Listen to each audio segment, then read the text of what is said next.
ਕਹਿੰਦਾ ਕਿ ਬਗਾਵਤों के लिए कलेजा चाहिए और तलवे चाटने के लिए ਜ਼ੁਬਾਨ ਹੀ ਕਾਫੀ ਹੈ। ਸਾਡੇ ਵੀਰ ਸੁਰਜੀਤ ਸਿੰਘ ਜਰਮਨੀ ਤੋਂ ਉਹਨਾਂ ਵੀਰ ਸ਼ੁਭਦੀਪ ਸਿੰਘ ਉਰਫ ਸਿੱਧੂ ਮੂਸੇਵਾਲਾ ਲੈਜੈਂਡ ਤੇ ਕਿਤਾਬ ਲਿਖੀ ਹੈ। ਉਸ ਤੋਂ ਪਹਿਲਾਂ 22 ਤੇ ਕਈ ਆਰਟੀਕਲ, ਕਈ ਮਜ਼ਬੂਨ ਔਰ ਕਈ ਬਾਇਓਗ੍ਰਾਫ ਵੀਡੀਓ ਜਿਹੜੀਆਂ ਸੋਸ਼ਲ ਮੀਡੀਆ ਸਾਡੇ ਸਾਹਮਣੇ ਆਉਂਦੀਆਂ ਰਹਿੰਦੀਆਂ, ਲੇਕਿਨ ਵੀਰ ਸੁਰਜੀਤ ਸਿੰਘ ਜਰਮਨੀ ਤੋਂ ਜਿਨ੍ਹਾਂ ਕਿਤਾਬ ਲਿਖੀ ਹੈ ਉਹਨਾਂ ਕਿਤਾਬ ਦੇ ਵਿੱਚ ਹਰ ਉਹ ਪੱਖ ਪਰੋ ਦਿੱਤਾ ਹੈ ਜੋ ਤੁਸੀਂ ਜਾਣਦੇ ਹੋ ਜਾਂ ਨਹੀਂ ਜਾਣਦੇ ਹੋ। ਵੀਰ ਸਿੱਧੂ ਦੀ ਹਯਾਤੀ, ਉਹਨਾਂ ਦਾ ਸਟਰਗਲ, ਉਹਨਾਂ ਦਾ ਜੀਵਨ, ਉਹਨਾਂ ਦਾ ਮਰਡਰ, ਉਹਨਾਂ ਦੀ ਅਚੀਵਮੈਂਟ, ਉਹਨਾਂ ਦੀ ਫੈਮਿਲੀ, ਹਰ ਔਕੜ ਸੌਕੜ ਜੋ ਬਾਈ ਨੇ ਜ਼ਿੰਦਗੀ ਦੇ ਵਿੱਚ ਬਰਦਾਸ਼ਤ ਕੀਤੀ ਹੈ ਉਹਨਾਂ ਇਸ ਕਿਤਾਬ ਦੇ ਵਿੱਚ ਲਿਖ ਦਿੱਤੀ ਹੈ। ਇਸ ਤੋਂ ਵੱਖ ਹੋਰ ਕਈ ਵੱਡੀਆਂ ਸੈਲੈਬਰਿਟੀ ਦਾ ਜ਼ਿਕਰ ਇਸ ਕਿਤਾਬ ਦੇ ਵਿੱਚ ਕੀਤਾ ਗਿਆ, ਜਿਵੇਂ ਬਾਈ ਦੀਪ ਸਿੱਧੂ ਕੌਮੀ ਹੀਰੋ। ਇਸ ਤੋਂ ਵੱਖ ਸਰਦਾਰ ਸਿਮਰਨਜੀਤ ਸਿੰਘ ਮਾਨ, ਉਹਨਾਂ ਦੀ ਜਿੱਤ, ਮੂਸਾ, ਮਾਨਸਾ, ਸੰਗਰੂਰ, ਮਾਲਵਾ ਤੇ ਪੂਰਾ ਪੰਜਾਬ ਘੜ ਕੇ ਬਾਈ ਨੇ ਕਿਤਾਬ ਦੇ ਵਿੱਚ ਲਿਖ ਦਿੱਤਾ। ਕਿਤਾਬ ਬਾਰੇ ਹੋਰ ਗੱਲਾਂ ਬਾਤਾਂ ਕਰਨ ਤੋਂ ਪਹਿਲਾਂ ਕੁਝ ਗੱਲਾਂ ਮੈਂ ਆਪਣੇ ਦਿਲ ਦੀਆਂ ਤੁਹਾਡੇ ਨਾਲ ਸਾਂਝੀਆਂ ਕਰਨਾ ਚਾਹੁੰਦਾ। ਮੈਂ ਸੀਗਾ ਇੱਥੇ ਖੇਤ ਪਾਣੀ ਲਾਉਂਦਾ ਸੀ, ਆ ਕਈ ਮੇਰੇ ਕੋਲ ਪਈ ਹੋਈ ਆ, ਮੇਰੀ ਟੀ-ਸ਼ਰਟ ਤੇ ਵੀ ਲਿਖਿਆ ਹੋਇਆ ਕਿੱਸਾ ਕਿਸਾਨ ਕਿਸਾਨੀ। ਜ਼ਾਹਰੀ ਗੱਲ ਹੈ ਬਾਈ ਜੀ, ਕਿਸਾਨਾਂ ਦੇ ਪੁੱਤਾਂ, ਜ਼ਿਮੀਂਦਾਰਾਂ ਦੇ ਪੁੱਤਾਂ, ਪਿਓ ਦਾਦੇ ਦਾ ਕੰਮ ਹੈ, ਵਿਰਾਸਤੀ ਕੰਮ ਹੈ, ਸੋ ਇਹ ਕਰਨਾ ਪੈਂਦਾ, ਕਰੀਦਾ ਵੀ ਆ, ਪ੍ਰਾਊਡ ਫੀਲ ਕਰਦੇ ਆ। ਬਹੁਤ ਸਾਰੇ ਬੰਦੇ ਜਿਹੜੇ ਆ ਕਿਸਾਨ ਹੋਣ ਤੋਂ, ਪੇਂਡੂ ਹੋਣ ਤੋਂ ਸ਼ਰਮਾਉਂਦੇ ਆ, ਸੰਗ ਮੰਨਦੇ ਆ ਤੇ ਆਪਣੇ ਆਪ ਨੂੰ ਪੈਰ ਪਿੱਛੇ ਖਿੱਚਦੇ ਆ, ਇਸ ਪਾਸੇ ਗੱਲ ਨਹੀਂ ਕਰਦੇ।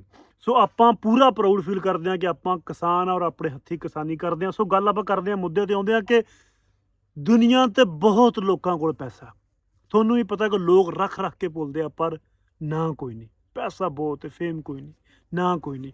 ਸਾਡੇ ਸਬ ਕੰਟੀਨੈਂਟ ਦੇ ਵਿੱਚ ਜਾਂ ਇੰਡੀਆ ਦੇ ਵਿੱਚ ਜਾਂ ਪਾਕਿਸਤਾਨ ਦੇ ਵਿੱਚ ਜਾਂ ਜਿਹੜੇ ਕੰਟਰੀ 'ਚ ਤੁਸੀਂ ਬੈਠੇ ਹੋ, ਤੁਹਾਨੂੰ ਸਰਚ ਕਰਨਾ ਪੈਂਦਾ, ਤੁਸੀਂ ਜਾਣਦੇ ਨਹੀਂ ਹੋ, ਤੁਹਾਨੂੰ ਜਾਣਨਾ ਪੈਂਦਾ ਕਿ ਤੁਹਾਡੇ ਮੁਲਕ ਦੇ ਵਿੱਚ ਸਭ ਤੋਂ ਨੰਬਰ 1 ਤੇ ਅਮੀਰ ਬੰਦਾ ਕੌਣ ਹੈ, ਨੰਬਰ 2 ਤੇ ਕੌਣ ਹੈ, ਨੰਬਰ 3 ਤੇ ਕੌਣ ਹੈ।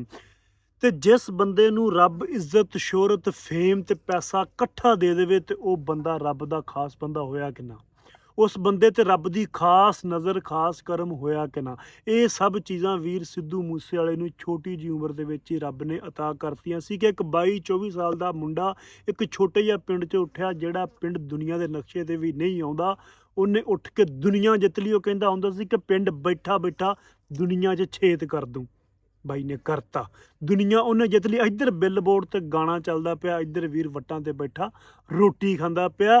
90% ਲੋਕਾਂ ਨੂੰ ਉਹਦੀ ਸਾਦਗੀ ਨਾਲ ਪਿਆਰ ਸੀ। ਗਾਇਕ ਹੋਣ ਦੇ ਨਾਤੇ ਲੋਕ ਉਹਨਾਂ ਨੂੰ ਜਾਣਦੇ ਆ, ਲੇਕਿਨ ਜਿਹੜਾ ਉਹਦਾ ਦੂਜਾ ਪੱਖ ਸੀ ਕਿ ਉਹ ਪੰਜਾਬ ਨੂੰ ਖੁਸ਼ਹਾਲ ਵੇਖਣਾ ਚਾਹੁੰਦਾ ਸੀ, ਉਹ ਪੰਜਾਬੀ ਕੌਮ ਨੂੰ ਉੱਪਰ ਲਿਆਉਣਾ ਚਾਹੁੰਦਾ ਸੀ। 2-4 ਸਾਲ 'ਚ ਪੰਜਾਬੀ ਜ਼ਬਾਨ ਨੂੰ ਜਿਹੜਾ ਉਹ ਉੱਪਰ ਲੈ ਗਿਆ ਸੀ, ਉਹ ਉਹਦਾ ਵਿਜ਼ਨ ਸੀ। ਤੇ ਇਹ ਸਾਰੀਆਂ ਗੱਲਾਂ ਕਿਤਾਬ ਦੇ ਵਿੱਚ ਲਿਖੀਆਂ ਹੋਈਆਂ ਨੇ ਕਿ ਲੋਕ ਉਹਨੂੰ ਐਜ਼ ਏ ਗਾਇਕ ਜਾਣਦੇ ਆ, ਲੇਕਿਨ ਉਹਨੂੰ ਇੱਕ ਪੰਜਾਬੀ ਸੂਰਮਾ ਜਾਂ ਪੰਜਾਬੀ ਹੀਰੋ ਘੱਟ ਜਾਣਦੇ ਆ। ਸਾਡੇ ਕੋਲ ਜਦੋਂ ਓਵਰਸੀਜ਼ ਸਰਦਾਰ ਆਉਂਦੇ ਆ ਜਾਂ ਚੜ੍ਹਦੇ ਪੰਜਾਬ ਤੋਂ ਆਉਂਦੇ ਆ ਤਾਂ ਉਹਨਾਂ ਪੱਗਾਂ ਬੱਧੀਆਂ ਹੁੰਦੀਆਂ, ਤੇ ਸਾਡੇ ਇੱਧਰ ਨਿਆਣੇ ਜਿਹੜੇ ਆ ਉਹ ਉਹਨਾਂ ਨੂੰ ਸਿੱਧੂ ਸਿੱਧੂ ਕਹਿਣ ਲੱਗ ਪੈਂਦੇ ਆ। ਉਹ ਕਹਿੰਦੇ ਸੀ ਕਿ ਬੱਚਾ ਬੱਚਾ ਕਰਦਾ ਹੈ ਮਾਣ ਜੱਟ ਤੇ। ਅੱਜ ਛੋਟੇ ਛੋਟੇ ਬੱਚੇ 3-3, 4-4 ਸਾਲ ਦੇ ਵੀ ਵੀਰ ਸਿੱਧੂ ਮੂਸੇਵਾਲੇ ਨੂੰ ਜਾਣਦੇ ਆ। ਸਾਡੇ ਤੋਂ ਬਾਅਦ ਵੀ ਜਿਹੜੀ ਨਸਲ ਆ ਪਿੱਛੋਂ ਤਿਆਰ ਹੋ ਰਹੀ ਹੈ, ਨਵੀਂ ਪਨੀਰੀ, ਉਹ ਵੀ ਉਹਨਾਂ ਦੀਆਂ ਗੱਡੀਆਂ ਦੇ ਵਿੱਚ ਵੀ ਸਿੱਧੂ ਮੂਸੇਵਾਲੇ ਦੇ ਗਾਣੇ ਵੱਜਿਆ ਕਰਨਗੇ।